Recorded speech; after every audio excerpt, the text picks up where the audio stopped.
Hello. Hello, everybody. Welcome to another Friday live stream where we are going to dive into the Leo full moon that is coming up. Let me consult my notes. February 5th. It's a Sunday and it's happening at 12:28 p.m. Central Time. So do adjust for your time zone on the planet. I also put a song that came up on my Spotify. I swear my Spotify is an oracle sometimes. Came up on my Spotify on my drive over here today. That's called Shine by Lion Bear Fox. Love their name. And it is so perfect for tuning into Leo energy and what it means to shine our divine light out into the world, which has everything to do with Leo. We are going to talk all about Leo energy and how it is half of the Leo Aquarius sister sign duo. And really, the main theme when we're talking about Leo energy is shining your light out into the world. And so part of that conversation is finding what brings your heart to life, finding what lights you up from the inside out.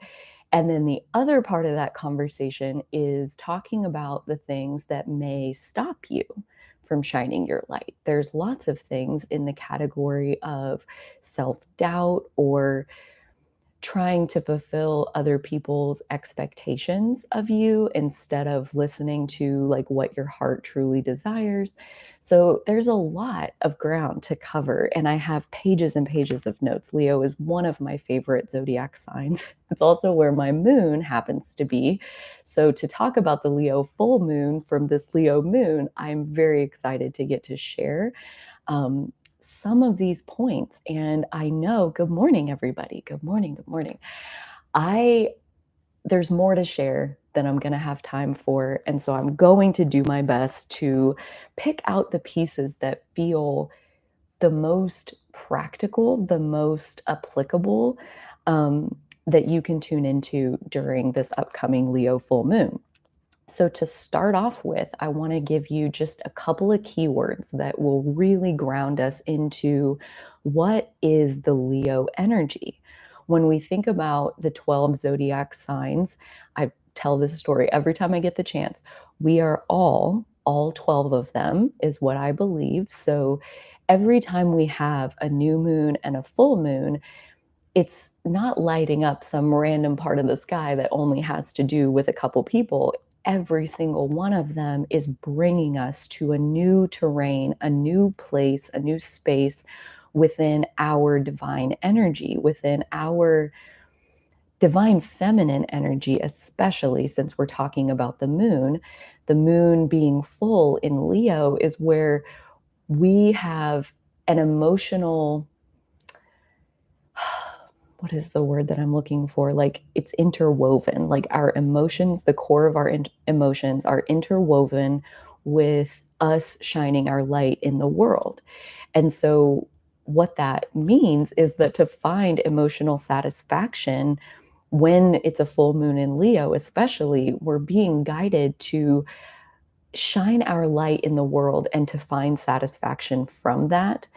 And again, that's where it brings up a lot. It brings up obviously the question of like, what even is your light and what does that mean to shine your light into the world? And once you know what your light is and what it is that you want to shine into the world, what are all of the shadow aspects and the wounds that need to be healed in order for you to feel like you're free to do that? So we have a lot to unpack here, a lot of ground to cover, and I would love to take questions. So if you think of questions, if there are specific things that you want to hear about, please feel free to put them in the chat, and I will have time at the end to respond to those. So the Leo keywords, and there are lots of them that we could use. These are the ones that I feel like are, again, the most practical and ground us into this energy.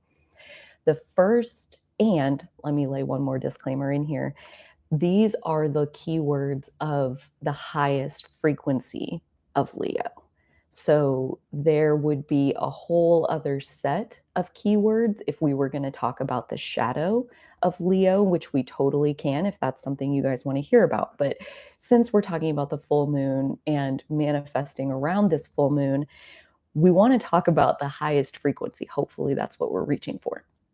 So, the highest frequency Leo keywords are freedom, vitality, courage, resilience, determination, and strength. And I want to spend just a little bit of time kind of giving an overview of Leo energy that expands on kind of how all of these pieces fit together. So, when we think about freedom, really what Leo energy is talking about, Leo being ruled by the sun,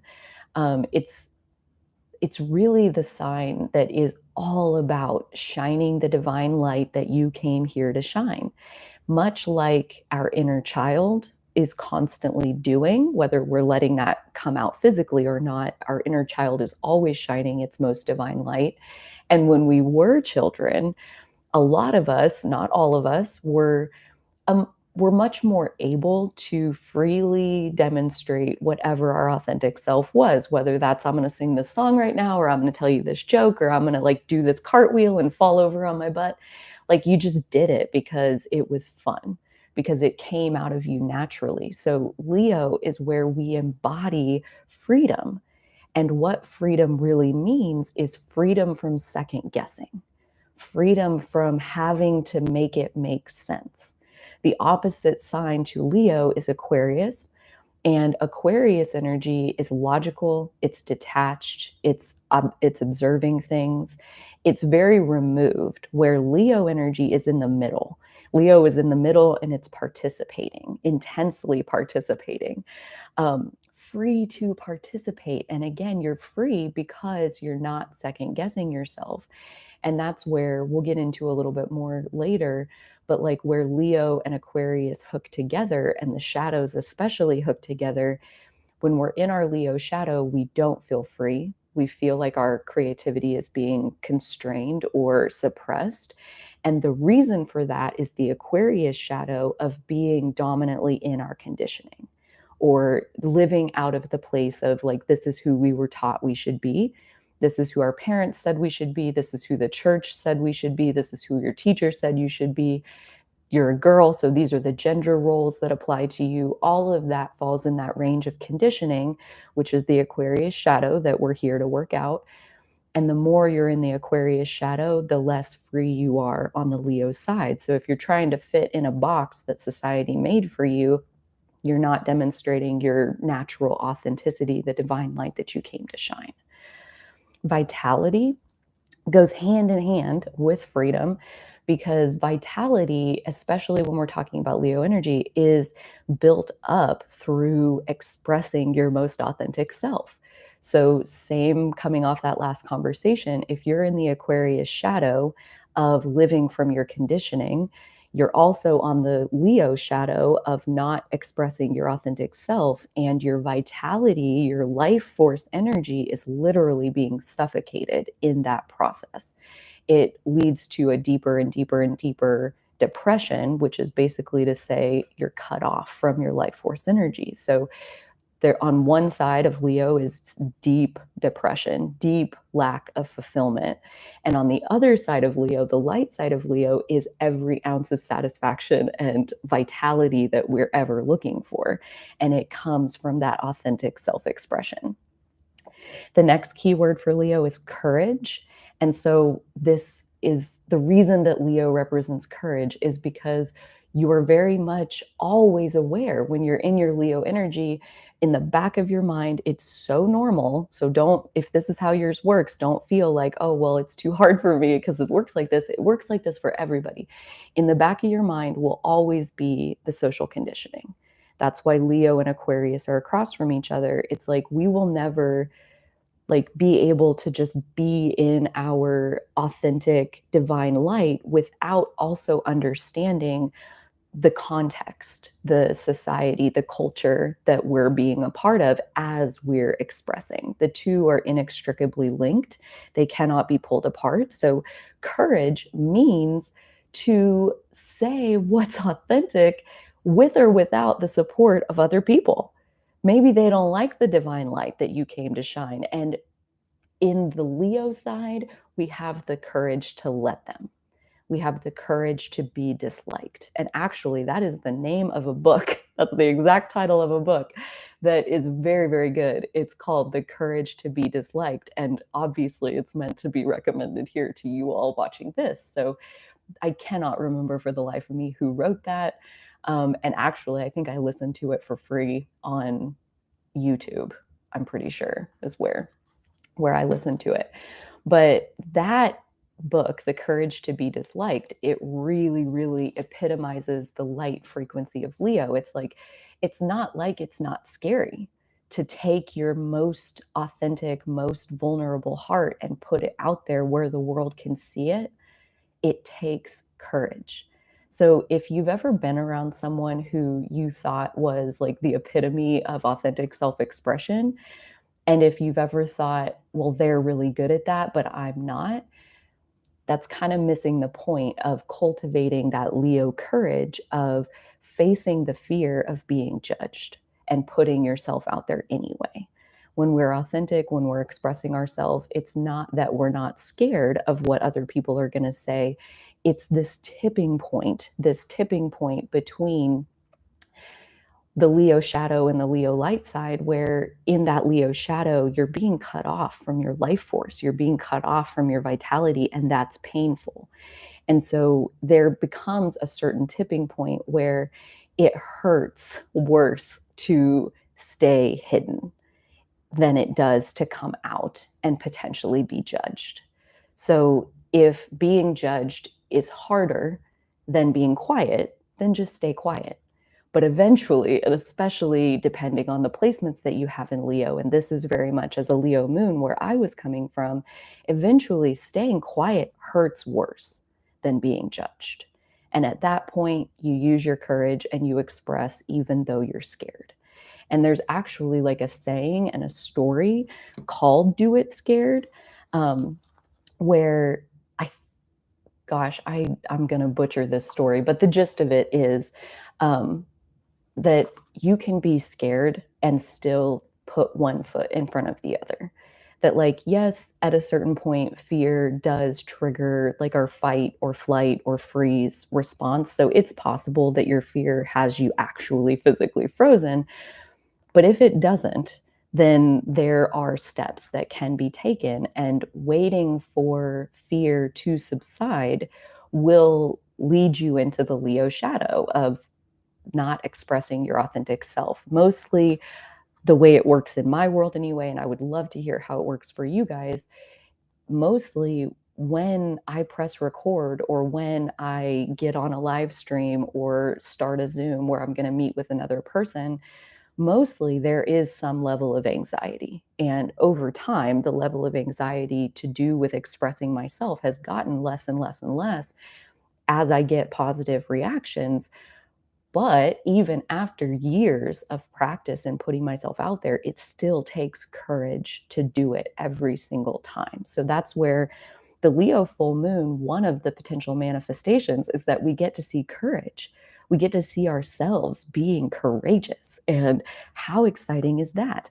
I'm just remembering, I love the Vulnerability TED Talk by Brene Brown, where that she separates courage and bravery. And I don't remember how she defines bravery, but courage meant to tell the story of who you are with your whole heart. Courage, tell the story of who you are with your whole heart. Basically, Leo energy, like take your vulnerable heart and put it out in the world where other people can see it. The next two keywords are resilience and determination. And again, this is because when you step outside of the conditioning that you're supposed to be playing your part, you're supposed to be living inside the status quo, You're supposed to be a good little girl made of, spice and whatever and everything nice. When you go against the grain, when you express authenticity over fulfilling social norms, when you go against your culture in favor of expressing your authentic self, expect pushback.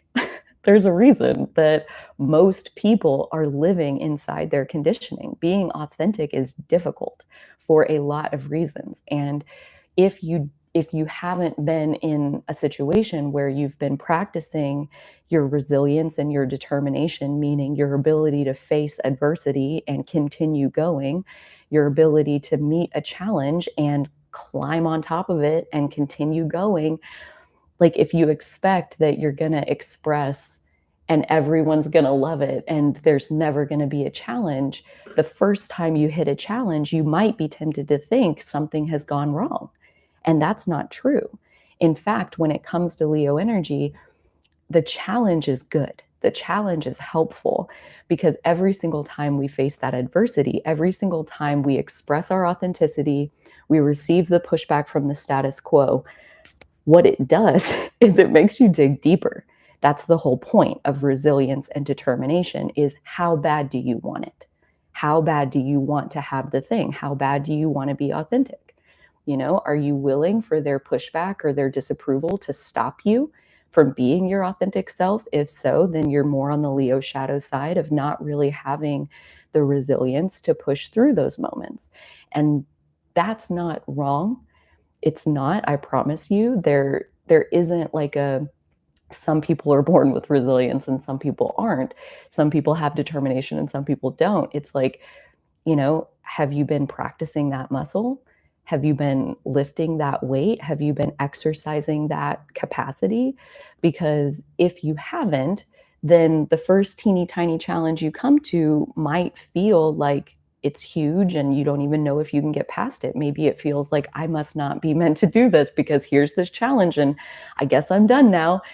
That's kind of the opposite of resilience and determination. And if anything, I would say maybe that's not even the right goal because if a challenge is able to stop you, you kind of have to ask yourself, is that even what your heart desires? Like, is that truly what you want if a challenge is able to stop you from having it? Because in the highest frequency of Leo, when we got our freedom, we got our vitality, we have our courage, we have our resilience, we have our determination, if you want something, if your heart points and says, I want that, there's no challenge in the entire world that will stop you from having it. It may not be an instantaneous possession. You may have to overcome challenge and then another challenge and then another challenge. And through those challenges, you'll have opportunities to express yourself that you didn't have before. Like there was one point that said, let us see here. I have so many notes. Let's see if I can find it.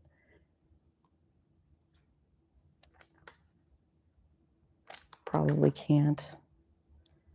Yeah. Oh, no, no, there it is. The unfamiliar situations are where we test our strength and ingenuity. So the challenge coming, so like expressing yourself and then receiving a challenge in response, that's natural. That's Leo territory. And the more unfamiliar the situation, the better we get to test our strength and our ingenuity. Leo at its core is our creative energy, it's our life force energy. And if we're inside of a situation that we've lived over and over and over and over and over again, we know exactly what to expect inside that situation. And so there's no opportunity to be creative because we're inside of a conditioned, here's the stimulus, this is how we respond. Here's the stimulus, this is how we respond. That's like not creative. That's, if anything, kind of the Aquarius shadow of being stuck inside of what do you think you should be. So here's the stimulus, here's the appropriate response. Here's the stimulus, here's the appropriate response. There's no creativity inside the moment until you face a stimulus you've never faced before. And then you get to really see what you're made of. You get to see how strong are you really? How determined are you really? You don't know that until you have somebody pushing against you, telling you no. You can't have that. And then you look at them and you say, like, hell, I can't. Get out of my way. No. Okay, fine. I'll go around you. Like, get your hard-headedness out and make it work for you. That's that Leo stubborn determination to have what you say you will have. If you want it bad enough, there's no challenge in the world that can stop you. Oh, Regina, we're going to get to that. Shame holds me back to express myself. Yep. And the last keyword for Leo is strength. And that is, I feel like we just finished talking about that. So there's like an overview of Leo energy. And I want to go back to the kind of the beginning as far as like every single full moon is when the moon is exactly in the same part of the sky as the earth. So the sun and the earth on the natal chart are always opposite. So the sun in Aquarius means the earth is in Leo. And when we have the moon is also opposite the sun, meaning that the moon and the earth are in the exact same part of the sky. So the conversation becomes like the sun being the center of our personality. The sun also represents, like, as far as we have all 12 of the zodiac energies within us, and imagine them all sitting around kind of a boardroom style table, and each seat is taken up by one of the different zodiac signs. And as we go through the year, the sun is moving through each of the signs and having that season, that 30 days of the sun being in what each sign. Right now, as of this morning, I do believe the sun has entered Aquarius, which means at the same exact time, the earth enters Leo. And so the sun being in a sign automatically activates the sister signs, the sign that the sun is in and the sign that is always exactly across from that. Because when we're talking about the sun being in Aquarius, that means that Aquarius has stepped up to be at the head of the table. Aquarius now has the gavel and the agenda and is now in charge of what are we doing at this meeting. We have all the different facets of ourselves at the table, and what business are we talking about? What perspective are we holding? How are we having this discussion? All of these things are decided by where is the sun in the sky at this time, and it's in Aquarius. So that means that for the 30 days the sun is in Aquarius, starting today and going for the next 30 days, we have the sun in Aquarius guiding us to think about. We talked about this a lot more on the last live stream where we talked about the Aquarius new moon, but guiding us to think about what is our unique contribution? What mission were you born for that you alone are delivering some kind of contribution to the collective that will benefit either your community or the global community, meaning the human population, the earth population of all creatures as a whole? So, what is that mission? And the Aquarius new moon, which is actually tomorrow, is very much going to illuminate that mission and possibly even give you an additional download of what is it that you're here to do? Why did you have to be born at this time, in this place, to the family that you came through? You had the upbringing you had, you gained the skills, you gained the knowledge, you did the healing, you received the wounding, you got a set of energy. Why? Why? Aquarius and the Aquarius new moon answers that question and will tirelessly work that question around until you have an answer, until you have, this is my North Star, this is my mission, this is my calling, this is my higher calling, and the reason that I'm here. This is why I get up in the morning. This is why I'm still continuing to put one foot in front of the other, because I want this. And that Aquarius energy is very it's called the super ego. It's not the ego, that's Leo. Aquarius is the super ego, where we are very in touch with not what will benefit us individually, but what will benefit the good of the whole. Aquarius is very much tuned into the interconnectedness of the all, that like we all have a part to play, we all have something to contribute, that a successful community is one where every single person is putting their gifts on the table, and then everybody gets to share my unique gifts, and you put your gifts and we all get to share those. It's like, the community doesn't need every single person to be a teacher. The community needs a couple people to be a teacher, needs a couple people to be a bookkeeper, needs a couple people to be a cook, needs a couple, like the community has a little bit of all of it. And in Aquarius, we find, where do you fit? What is your unique contribution that you're designed to give? And this Leo full moon, I absolutely love, is the opportunity to see, okay, based on this higher calling that we've identified through Aquarius season and the Aquarius new moon, based on your higher calling, the Leo full moon invites us to ask ourselves the question, what do you want? And what are you willing to do to have it?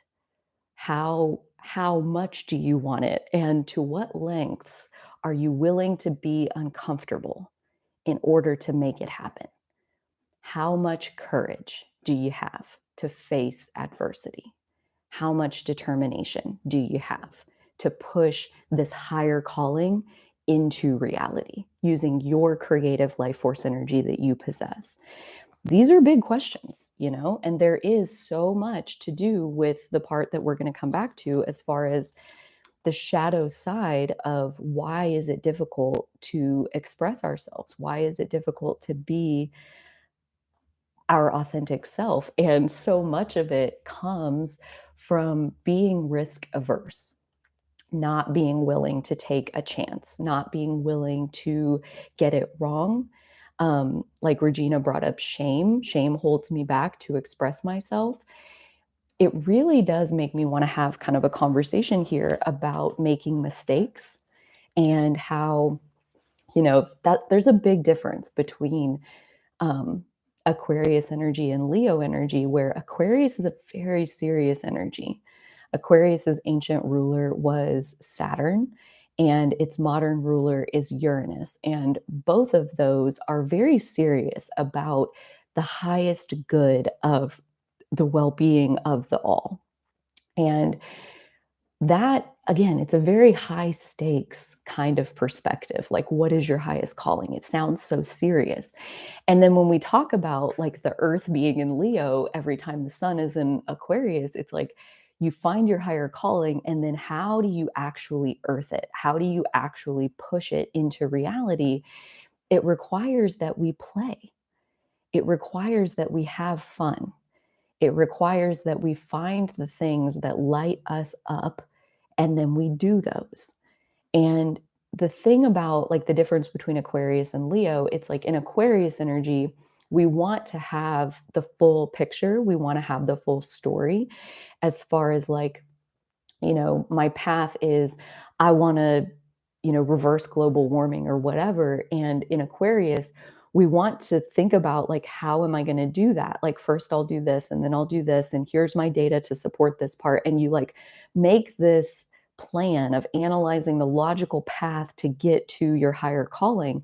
And one of the shadows of Aquarius energy and kind of air signs in general is analysis paralysis, where basically you'll never have enough information to make yourself satisfied that you can get from where you are to this higher calling. And if you really boil that down, another like a simple way to call that is you're being risk averse. You're demanding that you have the full path before you ever take the first step. And Leo is very much the opposite to that energy. Leo says, what would be fun for you right now?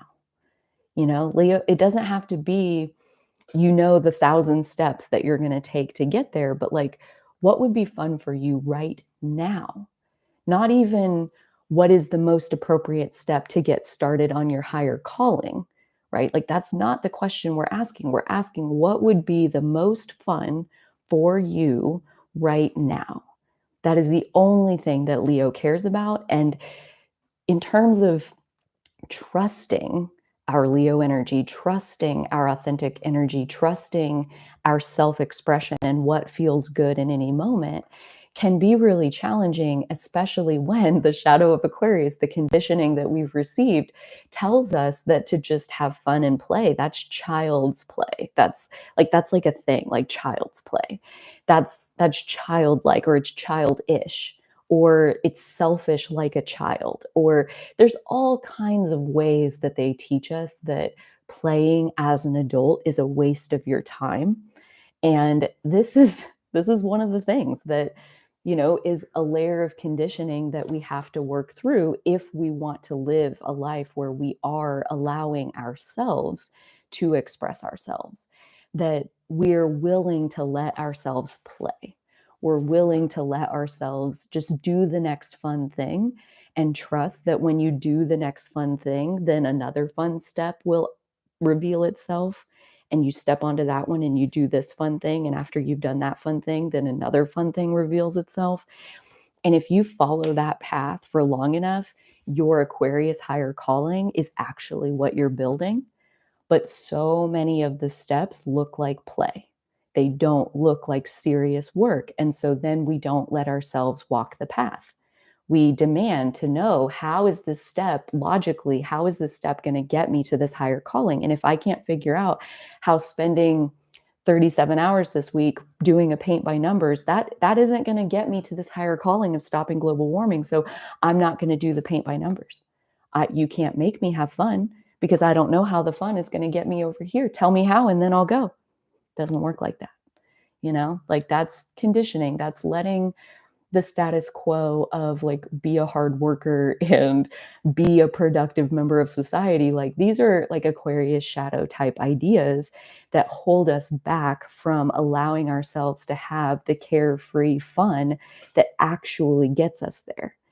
And the reason I wanted to really point out, like, when the sun is in Aquarius, meaning you're that much more fixated on delivering the higher calling that you're here for, the earth is always in Leo. So, like, how do you achieve your higher calling? The earth is in Leo. How do you earth your higher calling? You play, you have fun. You light yourself up from the inside out. You do what comes naturally to you. You do what your inner child is begging for. Like your inner child who got a new Play-Doh set for Christmas and played Play-Doh for 3 days in a row, not because you're solving world hunger, but because it's fun for you. There is so much productivity, if I can convince you of this, there's so much productivity in letting yourself spend time in creative flow, allowing yourself to spend the time to let your cork float, to just have the fun of the next fun thing, and then the next fun thing, and then the next fun thing. And then, you know what would be fun? Ooh, I've had this song stuck in my head. I'm gonna go play it, and I'm gonna sing it, and I'm gonna look in the mirror, and I'm gonna, like, dance a little bit, and that's what I'm gonna do next. That also doesn't cure world hunger, but it's fun. It's a playful, fun thing for this moment. And the more you can delight yourself, the more you can bring your inner child to the surface. I'm going to let you in on a little secret. It's your inner child who knows how to deliver your calling, not your inner adult, not your conscious self. Your unconscious self, your heart, knows how to walk the path by nature. There isn't going to ever be like a, these are the 1,000 steps that you're going to get there, and here's the scientific proof that explains why those are the right steps. Like, you're never going to have that. All you have, the earth in Leo, all you have is the next fun thing, and the next fun thing, and the next fun thing. And Leo and Aquarius is the ability to, on the Aquarius side, detach from your personal self, detach from your personal ego into your super ego, and look at, what do you want? What is your higher calling? What feels important enough to devote your unique life force energy to? What do you want? And as soon as you have that in you, what do you want? Get back in, get back inside your ego, get back inside your inner child, get back inside your sense of fun and flow, and do the next fun thing, and then the next fun thing, and then the next fun thing. And part of me wants to take a second and just kind of like offer some questions or some space to, like, depending on where you are, this Leo full moon could be, a day of fun. Like maybe that's what your Leo full moon ritual is like carve out a day relatively close to the Leo full moon on February 5th and just do the next fun thing and then the next fun thing and the next fun thing. And I'm not even talking about where you're like, okay, so for the first hour, I'm going to do paint by numbers. And then for the second hour, I'm going to, go for a walk. And then the third hour, I'm going to meet my friend for coffee. Leo energy is a lot more spontaneous than that. Leo energy wants to pick the most fun thing in any given moment. So don't try to make a plan of like, here's what my day of fun consists of, unless it's more like, I'm going to make myself a menu of ideas. I've done this before for myself for like self care days where I really feel like I need to recenter. I'll make myself a menu of like, these are all the fun things I can think of. And then at first, I pick one and I do that fun thing. And when I'm done doing it, or like the fun is kind of sizzled out of it, like if I do paint by numbers, like I can do that for sometimes several hours on end, but there always comes a point where I'm like, okay, I'm ready to do something else. Like a kid, like you do it till it's not fun anymore and then you find something else. So when the fun has kind of like died down a little bit, get your menu back out and pick out of all the fun things that you could do at that moment, what sounds like the most fun. And again, if you let your inner child pick off of the menu of fun things in your life, I'm telling you, I promise you, you don't have to believe me. You can look for the evidence in your own world. But I promise you, what is actually unfolding when you zoom out of that picture is your life's higher calling. Fun thing after fun thing after fun thing after fun thing is your life's higher calling. It's not meant to be serious. It's not meant to be hard work. It's meant to be fun and it's meant to come naturally to you. And so, again, I feel like there's that Aquarius shadow of conditioning that we've been taught that like anything worth pursuing is going to be hard work. It's going to take like your blood, sweat, and tears or whatever. And with Leo, it's like, no, it's going to take your creativity and your laughter and your happy tears and whatever lights you up from the inside out. That's ultimately what is going to lead to your higher calling unfolding in your life. Life is supposed to be fun for you. This is one of the things that Abraham Hicks says over and over and over and over again that really resonated with me. And after I learned that I'm a Leo moon, I understood why. Because life is supposed to be fun for me. It's supposed to be fun for all of us, right? But if you do have any personal planets or placements in Leo, even more so, even more important that you have a steady diet of fun in your life. Um, and your inner child is the keeper of that fun. So there is a relationship with your inner child that Leo promotes, where if you're regularly following your fun, basically you are ipso facto, we know you are tuned into your inner child. And if fun is something that does not come naturally to you, like back when I started listening to Abraham, and she's like, "Life is supposed to be fun for you." My initial reaction was like, "Hell it is. It sure isn't fun so far." And then when I start to figure out like, well, like how she explains it, like if your life's not fun, you really got to ask yourself like how often are you choosing to do fun things? How often are you prioritizing having fun and choosing the fun thing? And then it made me realize I don't I don't even have things. Like, I don't have things that I ever, on a regular basis, am choosing only because it's fun. There's some stuff that I do for other reasons that is kind of fun for me, but never am I asking myself what would be the most fun in this moment and then doing that.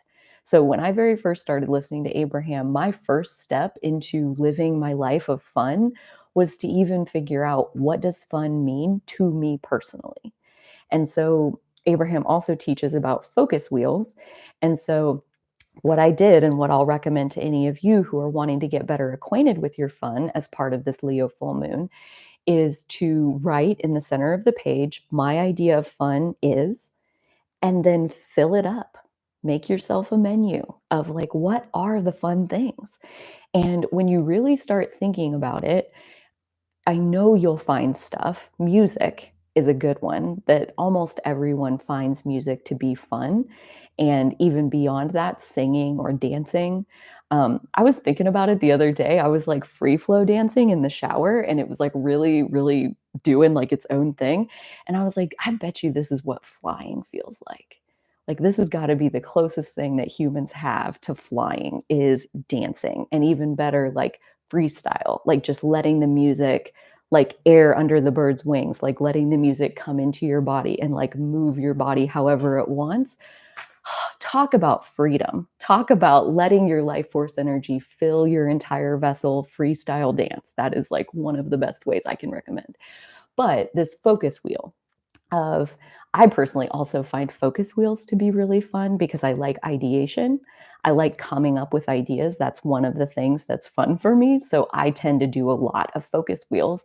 The reasoning, for any of you who are heavier on your Aquarius side, the reasoning behind why focus wheels work is law of attraction, as Abraham explains it, where basically if you focus on a thought for 17 seconds, another thought joins it. So if you sit there with my idea of fun is, and then you think and you try to call forward for at least 17 to 20 seconds, let's say, what is at least one idea of fun? And maybe what comes to you first as what is that first most reachable idea of fun?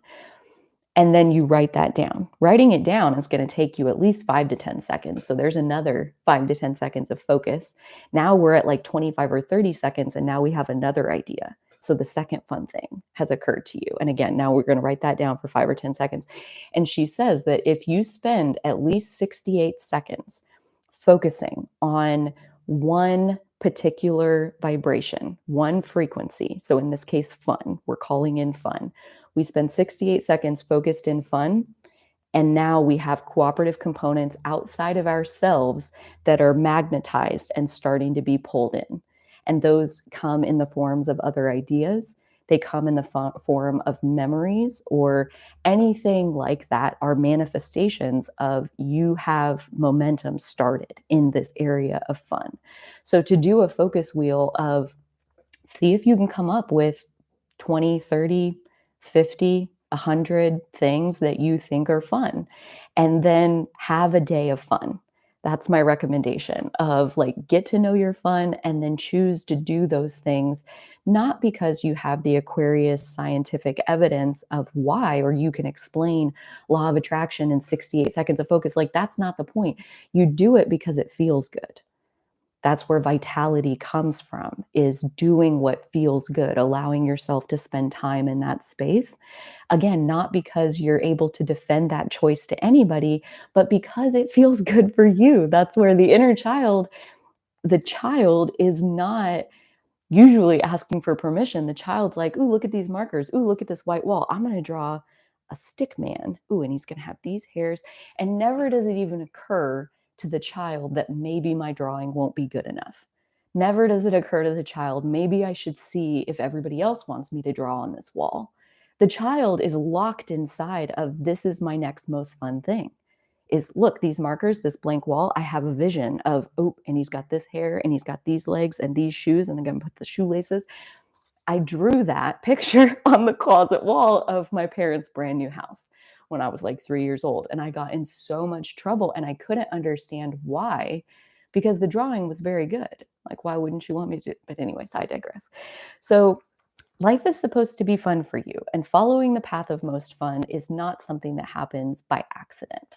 That is very much something that Abraham was able to teach me. So I highly recommend, like, even if you're not familiar with her teachings, um, that like going on YouTube and searching for Abraham Hicks Path of Most Fun and hear her talk about building that momentum and just the life-giving nature of spending time inside what you personally find to be fun.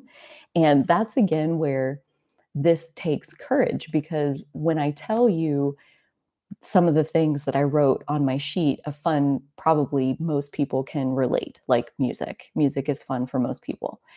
One of the things that's fun for me is to watch documentaries about financial crises.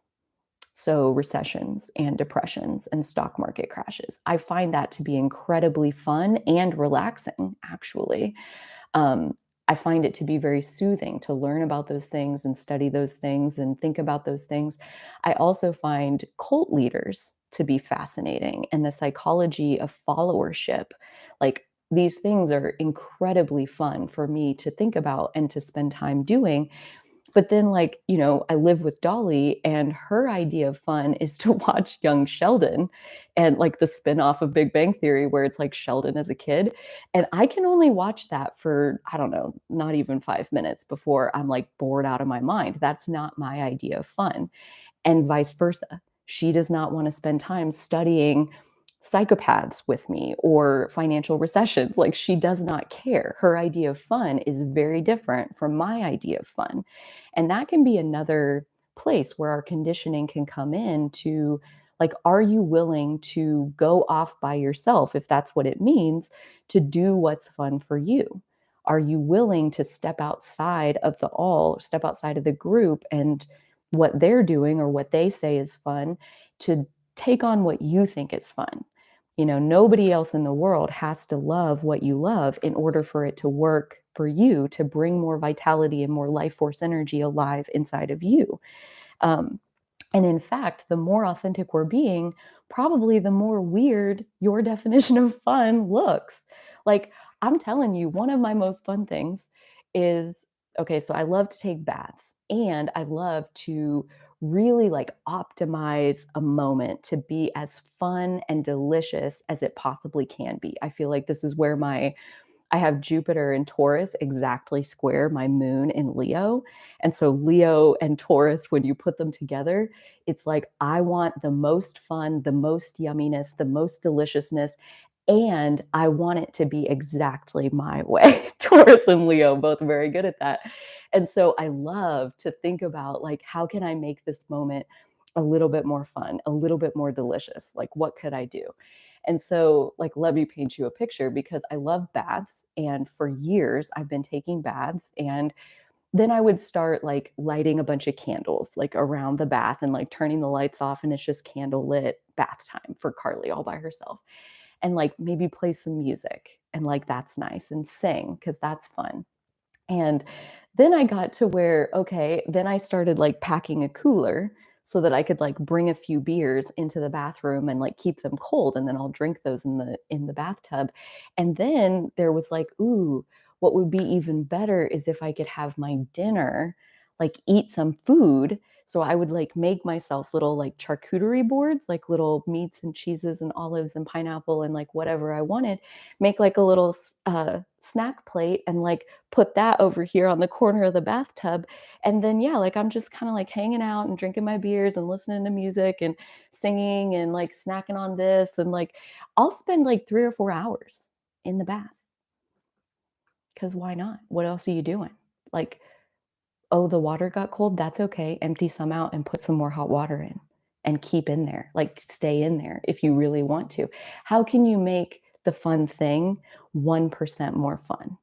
How could you make it 1% more delicious for you personally?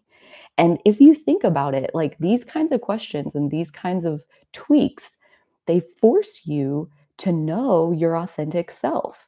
They force you to be honest about like what is fun for you. I want to go to Sonic and get a cheeseburger, and then I want to go sit in the bath with a few beers in the cooler, and I want to hang out in there for 4 hours. Oh, really? Is that solving world hunger? No, but it's really enjoyable. It's a really nice way to spend an evening. So, like, it doesn't have to make some big higher purpose sense or meaning, or like to be able to defend that this is my calling to sit in the bathtub and eat a cheeseburger. But I guarantee you that's where you're headed. When you focus into your fun and you spend time doing that, that fun step then reveals the next fun step, and then that reveals the next fun step. And when you just continuously follow the next fun and the next fun and the next fun, your higher calling is being built step by step by step without you really meaning to. So follow the excitement of your inner child, whatever your inner child wants, indulge a little bit. There's so much, again, in the way of what it means to grow up, what it means to like be a responsible adult or to adult. When people say, like, I just can't adult today, I'm like, why would you ever? Why would you ever? It's such a trap to be told that you have to grow up. Again, I'm a Leo moon. So, like, I personally feel like Benjamin Button, like, I'm over here aging in reverse, where I become more childlike as I get older, where I'm like, you know what sounds fun? A cheeseburger and the bath and the beers and the music and I'll put my little laptop here in case I feel like watching TV after the music. Maybe I get bored with that. I'll switch over there. Like, fun. I got options. It's like a whole buffet of fun. And there is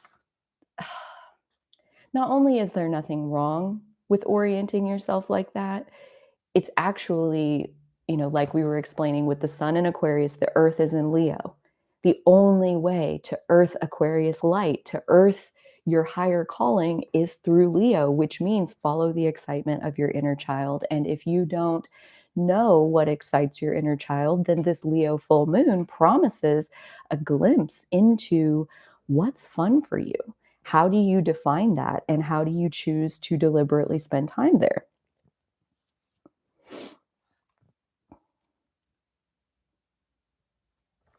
Let's see what else. I feel like that's honestly pretty good as far as the kind of overview of Leo and my best possible sales pitch on why you should make a menu of fun things and then let yourself pick off of that menu as often as possible. And again, when I started listening to Abraham and she was talking about the path of most fun, I was such a foreigner to that path that my initial approach, which I'll give you here in case it makes sense for you too, my initial approach was to make the menu of fun things and then every day or as many days as I possibly could do this or remember to do this or make the time to do this every day, pick one of the fun things. Every day, have some fun and make that a priority in your life.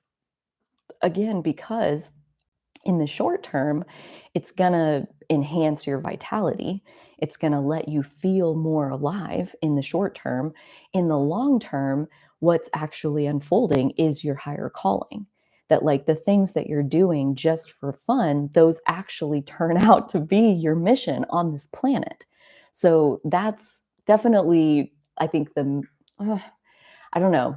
It goes back and forth in my mind as far as the main reason to have fun, because I'm very aware that this is how I'm manifesting my higher calling. But I'm also mostly tuned in to what is the next fun thing? What is the next fun thing? Like, even in this moment, I'm like sitting here, like, is it more fun to like flip back through my notes and try to find some more things to include here on the live stream? Or is it more fun to call that good and look through the chat, respond to the chat, and call it done? Like, as a Leo moon, I personally have tried to practice navigating moment to moment to moment to moment using my fun. And that also includes, like, even when it comes to work, when it comes to like deadlines, for example. I've had a couple experiences lately where I had a deadline, and most recently, it came down to the morning of the deadline. I hadn't started the thing yet that I needed to do. And I dug deep, like, is this fun? Can I find a way to make this fun? No, no, it's not. Like, today, this is not my idea of fun. And so what I did was email the person who expected me to turn the thing in on that day and tell them I can't make today's deadline. And I didn't explain to them that it was because I couldn't find a way to make the thing fun. I waited till the last minute and now it's not fun, so I can't do it. I didn't tell them that version of the story, but that's what happened.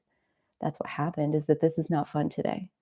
And I cancel things regularly because this is not fun today. So I'm not willing to put myself through it. I'm not willing to subject myself to things that grind on me, when if I waited until a different time, it would be fun. And which is my experience, like, delaying that deadline, I was able to wait a few more days, and then it all came together and it just, like, came out, and 6 hours later, like, here it is, and it happened, and it was fun. It was fun to sit there and do it the day that I did it, but that required that I possibly disappoint the person who was waiting on me, who I had agreed to this deadline with. I chose my ego, I chose myself and said, like, I can't do what we had agreed to. I'm going to have to reconfigure this so that, again, this was the part I left out, but so that I can find a way to do this that's fun for me. So that life-giving approach of finding a way to do the fun thing or the way that it's fun for you is mm, especially for those who have placements in Leo. Like the Leo full moon is lighting it that's this up in all of us, and it's important for all of us to have fun. But if you have, let's say, moon in Leo or Venus in Leo, like on a daily basis, your gas tank is affected by how much fun you have or don't have. If your Saturn is in Leo, if your Pluto is in Leo, being able to overcome the blocks to self-expression is literally what you came here to be able to heal. And so starting with the teeny tiny baby steps, like 1 degree turns, how could I make this 1% more fun? And maybe that looks like, instead of just doing the task, I'm going to take 5 minutes at the beginning to, like, get a playlist going and turn my speaker on and turn my music up loud, and then I'm not just cleaning my house, I'm gonna rock out to this playlist that's really fun to listen to, and that just made cleaning 1% more fun. And I'll bet you, in that example especially, I'll bet you these are things that you're already doing. I'll bet you already do that where you ask yourself, like, what would make this more enjoyable, and then you do that. You play the music, you stop and get a coffee, whatever it is. You already are doing some of that, I would imagine. And this Leo full moon is like, how could you be even more intentional with basically like treating fun like the medicine, like the life-giving medicine that it is? And how can you dose yourself with fun every single day, or even as many moments in the day as you possibly can? So, with that, I would love to scroll back up. I'm going to look through the chat, respond to what is fun to respond to that I haven't already, and yeah, we'll see how far we get with that. So Summer says that he has Leo North Node. So I am glad to be obviously growing. Leo North Node, especially, I highly recommend for all of you, actually, but especially if you have Leo North Node, to listen to the Leo North Node chapter of Jan Spiller's book, Astrology for the Soul. She talks a lot about basically like that separation between Aquarius and Leo, where Aquarius, we're detached, we observe, and in Leo energy, we participate. You get in the center of whatever is going on, and you use your will, your ego, to make shit happen. And like the beauty of these two working together is that Aquarius can see, what is it like when you detach and you look at that bigger picture, you observe kind of the interworkings of the whole thing. You can see like what's wrong, what's a problem that needs a solution. And then from the Leo side, or like better said, like on the Aquarius side, like what injustice in the world do you feel is worth devoting your life force energy to solving? And then on the Leo side, use your will, use your drive, your determination, your courage to change the injustice that you're seeing through your Aquarius energy. Like when we talk about balancing those two, like we need both of them to manifest our dreams. Aquarius, just being able to see the problem doesn't solve anything. But on the Leo side, you can't solve something that you can't see. So you do need both. It's not that you're not supposed to detach and observe sometimes, but especially as a Leo North Node, it's like you detach and observe just long enough to get a sense of what you want. And then you step into Leo, where you get in the middle of the event, of the unfolding, and you start using your will to change the outcome. You make people be different. You set a different example. You create something that causes ripple effects that in eventually impacts the Aquarian problem that you originally set out to solve. But we don't solve the problem directly. We do it by creating one incremental piece at a time, which is another reason Leo represents resilience, because anything that we're going to create in the physical is going to take time.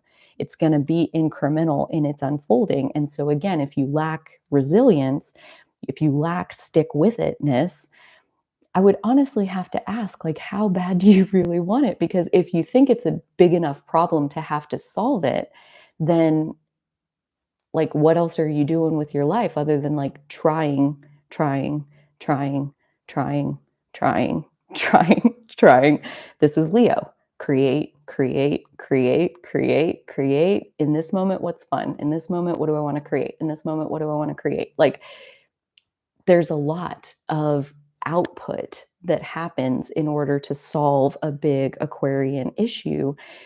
And if you don't have resilience to create all the teeny tiny little incremental pieces that are going to add up into the solution never happens. And so, again, that's where resilience actually comes from enjoying what you're doing.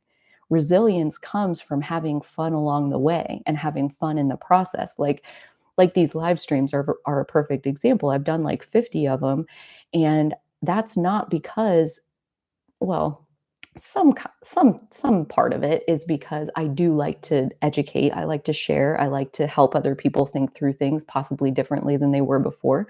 But for the most part, I really like to talk. I really like to tell stories. I really like to learn and then talk about what I learned. And so that's where the origin of these live streams even come from, is like I was studying astrology and I was already keeping up on the transits week to week. And then I didn't really have any friends who were also keeping up on the transits. And so, in order to be able to talk about the transits, I started doing a live stream every Friday. So, I'm doing it because I like it, because it's fun for me to get to show up in this space and talk about astrology. And the overall impact of that, the Aquarius side of like the ripple effects and how this plays into the good of the all, I know it's happening. And in the background, I'm aware of that. But that's not why I'm here. And that's also why, a couple months ago, I switched from doing these every Friday to every other Friday, because doing it every Friday was sucking the fun out of it. It was making it not fun. It was making it a chore. And if it's going to be a chore, then it's not worth doing, in my opinion. If it's fun, then it's worth doing. And so I eliminated every other live stream. And now that I do them every 2 weeks, it's fun again. So navigating by fun is, I feel like I could go on and on and on. Uh, Uta says, yeah, it feels like it feels life and death. Finding personal bliss is the challenge. How do you identify what is fun for you? So this is where, again, I think the focus wheel can be really helpful, because if, like Uta, I would be very curious, like, when you think of what's fun, what is one thing that comes to mind? And you can even start with just that one thing. So I know Uta well enough to hear her in my head right now telling me that what's fun for her is getting to have conversations with other people, getting to connect, getting to talk to like-hearted people, soul to soul conversations. That's fun. And that's fun for most of us in general, I would think. That's a good example. So let's say that's the only thing you can think of that's fun for you, is getting to have conversations. Here's where I would go with it then, in terms of the focus wheel idea, so that you can still spend the time and get the momentum going. You don't have to have hundreds of ideas. You could have 100 reasons why having conversations is fun for you, right? So, like, maybe in the center of the focus wheel, instead of writing my idea of fun is, and you're looking for all different kinds of things, maybe you're writing having conversations is fun for me because, and then fill the page with that. Fill the page with that. Why is having a conversation fun for you? What specifically about it is fun? What specifically about it is satisfying? What makes a conversation more fun or less fun? And these are things that, like, Again, this is very much where I started. If you're a stranger to your own sense of fun, then getting to know your sense of fun, another way to say that is getting to know your inner child and what kinds of toys does your inner child want to play with. You have to do that legwork. You have to spend the time to build a relationship with that part of yourself. So, whatever, like when you think of what's fun for you and the idea that's the most reachable, if that's easier then to say, like, why is this one thing fun? And what that might look like is, like, for example, let me just kind of give you an idea of why are conversations fun for me. I love it when people tell me a story. They let me see through their eyes. I love the opportunity to get to see through somebody else's eyes and imagine myself in their shoes, in their situation, and get to think about what would I do in that moment? How would I face the situation that they're talking about? I love to relate to people through their stories. I love when people have an aha moment right in front of me where you can see them literally light up in front of me, maybe because of something I said, maybe because of something they said. Like when we have a conversation and we have an excuse to say lots of things out loud that we don't normally have an excuse to say out loud, talking through things out loud can open things up in our minds that we don't normally see or we can't see as clearly when we're only thinking through things in our heads. So I love it when somebody is talking out loud and they're explaining, whatever it is that they're going through or whatever they're facing. And all of a sudden they're like, I hadn't even thought about this, but you know what? It does remind me of when I was little and my mom said XYZ. Like, I love watching people like have those dots connect in the moment. If I'm being honest, even more fun if it's something I said. If it's like, I was like, well, did you ever think about it like this? And they're like, oh, no, but that makes total sense. Like watching somebody have like a sigh of relief because of something I said is one of the most satisfying things I think I've ever experienced, one of the most fun things. Another reason I love to talk to people is because I love to look for ways to make them laugh. I love to look for ways to like take what they said and like feed it back to them in some kind of like funny, ironic way. And I love my favorite, the most fun is when I can get somebody to snort because they laughed so fast that they didn't even have time to breathe properly. And because it was so funny that they just had to laugh and a snort came out. Oh my gosh, like that is one of my most favorite experiences when I'm talking to somebody. And the list goes on and on and on and on and on. What's fun about it? Get to know yourself. Get to know those things about why is it fun for you? What specifically about it is fun for you? And your list of why is having a conversation with somebody else, like why is that fun? It could sound completely different from mine. Like maybe you're doing something completely different on the inside. I'm trying to put myself in their shoes and look out of their eyeballs and ask myself, how would I handle this situation? Maybe you're doing something completely different while you're listening, and that's fun for you. So just even spending some time on, okay, here, this is really coming together. This is good. So spending some time on why is having conversations fun for you? That's the example we're doing. And then what you'll find is, okay, so like one of those examples where I really like to make people laugh. I like to make people smile. I like to help them have a sigh of relief. Those are all reasons why having a conversation is fun. That being said, if you're being really honest, you don't have to have a conversation to do those things, to make somebody laugh, to help them have a sigh of relief. You don't have to talk to them. They don't have to be listening to you while you're talking. And what I mean by that is everybody who's watching the replay of this live stream right now, like I'm talking and you're listening, but they're not happening at the same time. And so, if what you like about getting to talk to somebody, for example, is making them laugh, tell your story anyway, record it and put it somewhere, and people will come and they'll laugh. Like, is it required that you witness them laugh? Because if it is, then obviously that avenue isn't as attractive as, say, meeting with someone one on one on Zoom or face to face, maybe even better. So, like, getting to know your reasoning rather than just saying, like, I like to talk to people. Okay, why? Why do you like to talk to people? What about that is fun for you? And digging into the reasonings and then taking it that step further to see, do you actually have to be in a conversation to do these things? Or are any of these things things that you could do using your own will, using your own choice at any given moment? Like, one of the reasons that I really like to have conversations with people is I love to tell my stories. And that is one of the easiest ones where, like, if that's really why you like to talk to people because you like to tell stories, you're built for making videos and podcasts and audio recordings because you can tell your story anytime, any day, anywhere, and you don't need a single audience member to be listening to you to have that fun. So, like, this live stream is somewhat interactive. Like, I have you guys here in the chat, like, giving me questions and that sort of thing. But on my channel, almost everything that I publish is me sitting alone in a room talking or telling some kind of story or doing a tarot reading or whatever the case is, recording it and then putting it out there for people to look at later. Because what's fun for me is them being uplifted. And I like to see it when I'm face to face with somebody, but I also really enjoy uplifting a lot of people.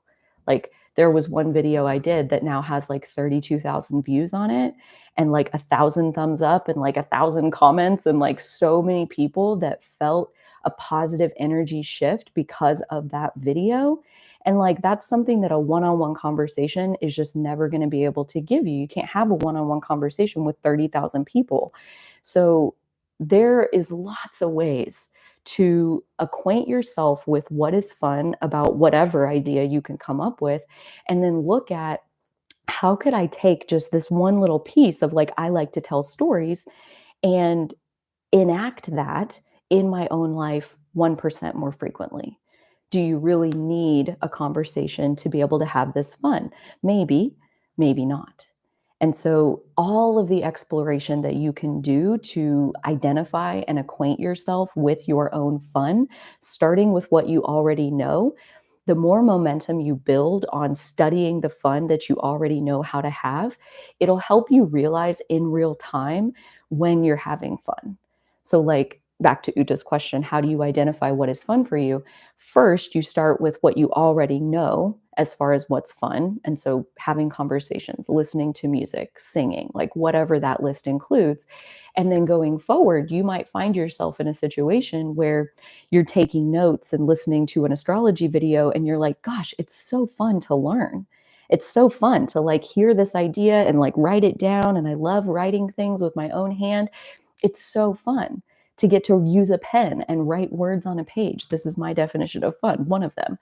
So, like, as you know better, like, as you've studied the phenomenon of fun inside of yourself, you'll have an easier time recognizing it when it's happening in real time. That was fun. That was fun. That was really fun to say all of those things. Uh,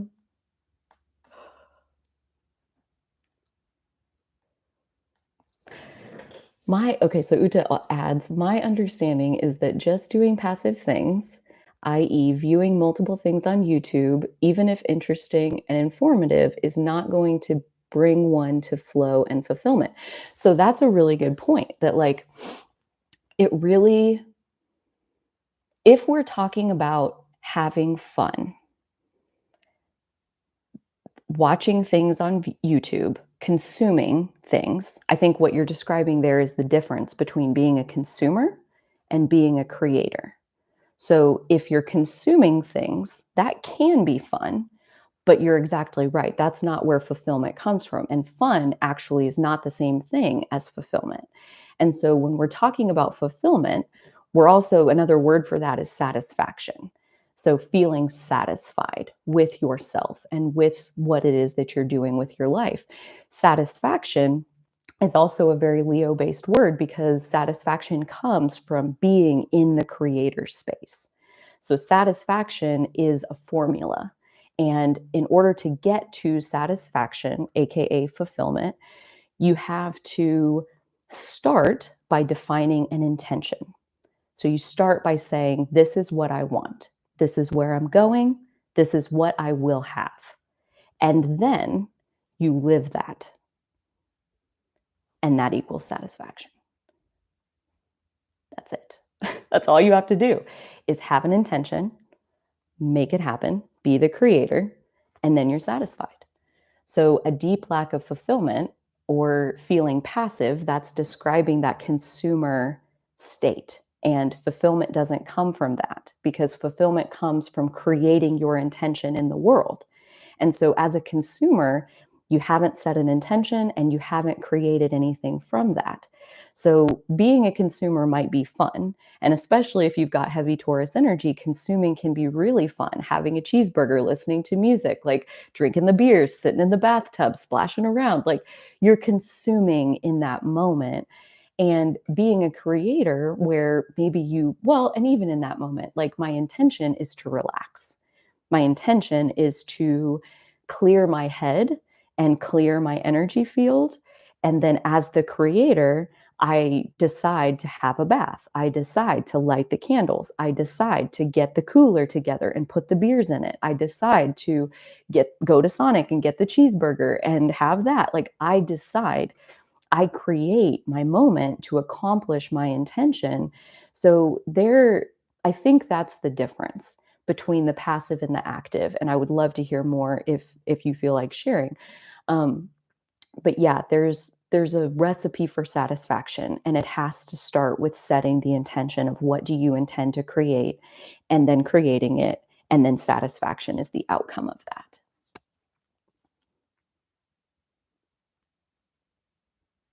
Mm. Uta says, what does Leo in Uranus offer?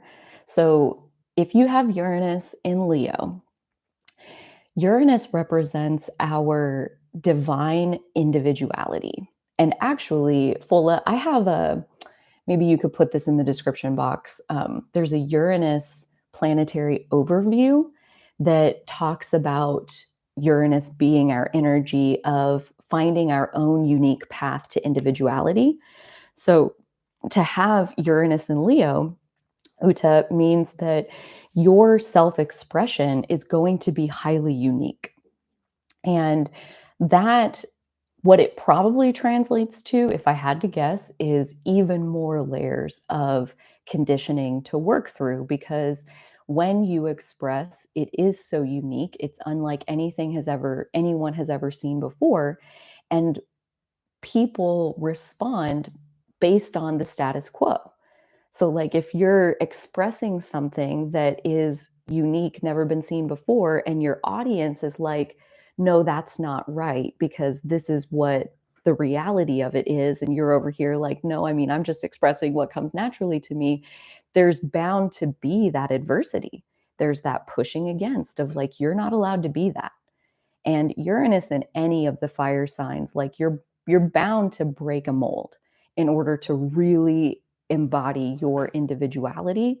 Um, it's gonna push the bounds of how much courage do you have to stand up against the status quo? How much resilience do you have to be told that you're wrong and you're not allowed to be like that, and then you're doing it anyway? To set the intention that you want in the world and to build that intention with or without the support of others. Like that path, I'm guessing with Uranus there, Uranus is about helping us to take off and shed our layers of conditioning. So, Uranus and Leo, it's like as you express, you're going to see your conditioning reflected to you. And their response, while it might sting because they're not necessarily embracing what you're expressing, it will help you to take off the layers of needing to live up to their expectations to begin with, because you don't have to. You never have to. You never have to live up to the expectations of others. And if anything, that's where like becoming dead inside kind of comes from. That's where the lack of vitality comes from, is to be stuck in the box that society has put you in.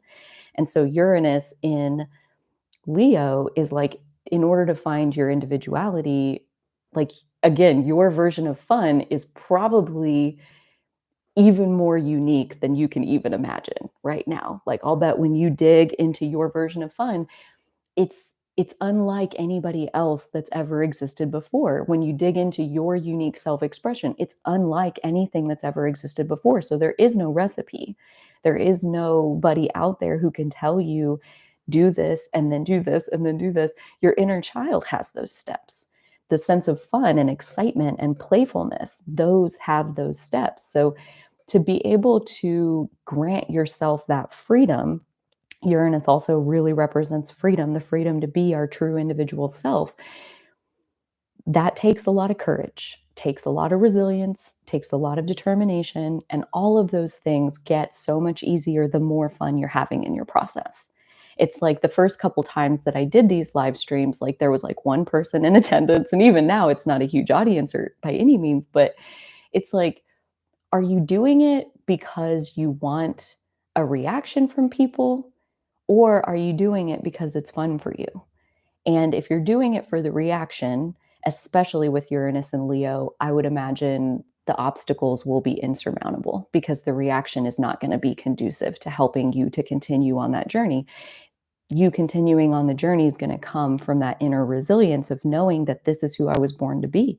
This is my life force energy. This is where my vitality comes from. I don't care if people understand. I don't feel alive if I don't do these things. So I don't need permission from anybody other than myself.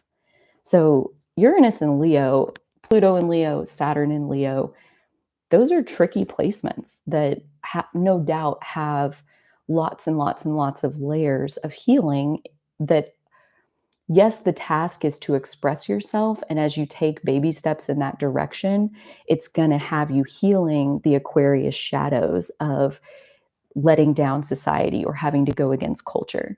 In that way, I feel like The Way of Integrity by Martha Beck, like the book club we just finished up, is so perfect.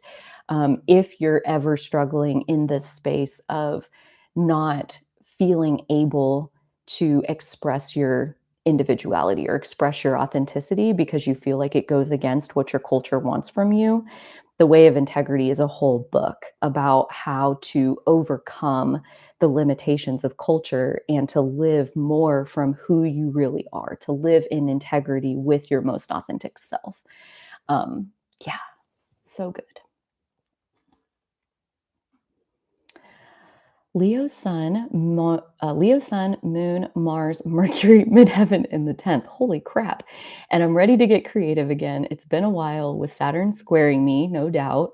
The business fun deals are slowly coming in.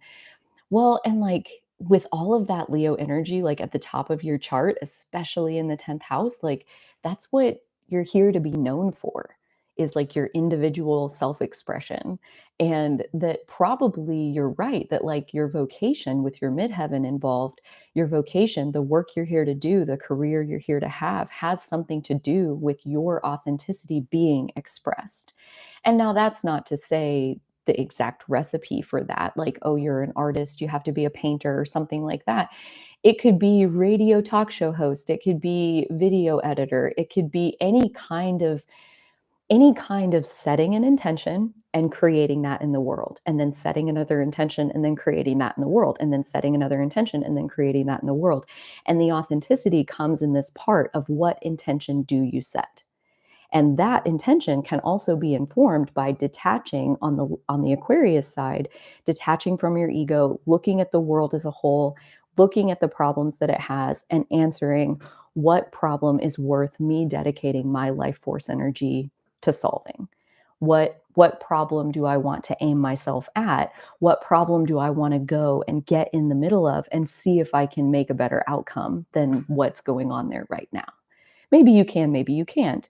But Leo wants you to set an intention and then make it happen in the world, and then set an intention and then make it happen in the world. So, doing that and whatever intention that makes sense or whatever intention feels the most fun, that is really leading you.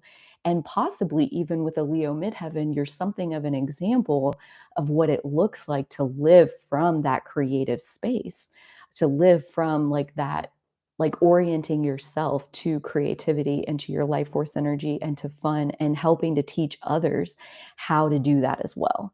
Being a really visible example of what it looks like to come from a heart centered, intention centered place.